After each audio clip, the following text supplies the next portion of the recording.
Hey guys, it's Heather from Tomatoes, Puppies, and Everything Gardening. I'm out in the garage cleaning out my freezers, my deep freezer, and I just realized we have not started any collard greens for fall.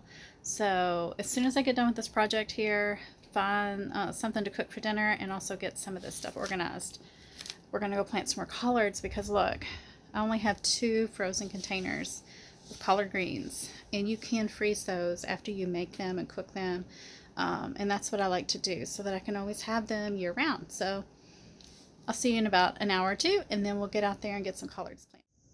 You can see we still have thick cloud coverage, but I've got the seeds in my hand. I've come out here and I realize what a mess. We're going to have to take all these cucumbers out of this planter before we can get to planting those seeds. So that was my plan, and kind of assessing the situation. It does kind of look like a mess. And then also this whiskey barrel over here, I was planning to also put the collard green seeds. But my peppers, they just look so phenomenal. So I'm like, how am I going to get this done? I decided just to focus on the cucumber whiskey barrel. And I find I have 1 jelly melon growing. So this is a great accomplishment for me. It's taken, can't even talk about it. It's taken 3 years, so I'm not going to pull that, obviously. We're going to let that ripen because my daughter has wanted to try one of these for 3 years. So I do clean out all the other cucumber vines that were growing. I leave the jelly melon vine. I did trim it though. I went above where the fruit was growing and I kind of cut some of the top.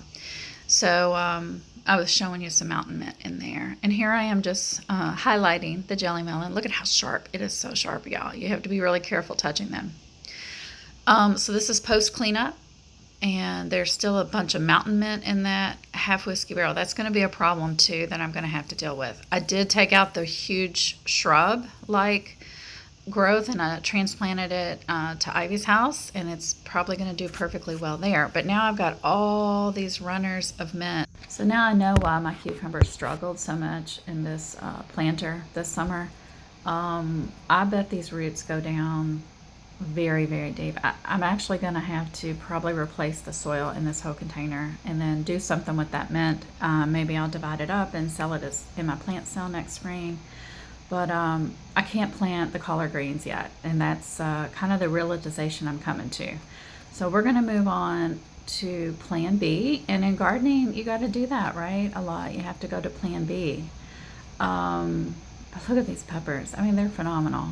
And you know, the collards need good full sun, so I could technically go ahead and put some down in there, but they're not going to get the light they need, and the peppers are going to suffer, and they've done so great in this container this summer. So we're going to move on to plan B, which is I'm going to get a container, a seed cell tray, and we're just going to go ahead and plant those collards. So I'm showing you some collard plants that accidentally got planted when I dropped a seed pack. I had spring collards in this whiskey barrel. Some of the seeds dropped. This is a variety called Big Daddy Greasy Greens, and it is a mixed blend. So you will get some leaves that are squeaky and shiny, and I think I'm going to show you the sound here in just a second. And then you get some that are just the flat standard collard leaf, like this one I'm highlighting here for you. I think I'm going to do the sound effect. Yeah, you can see. So when I grew these in the spring, I thought to myself, I don't like this. I don't like the shiny, greasy ones. I'm not going to grow these again, but I am going to grow them again. I'm going to leave a link down in the description as to why these are important seeds to keep in production and use.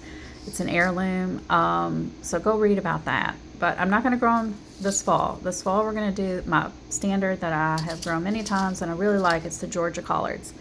And they do great. They can almost overwinter here in zone 7 for me.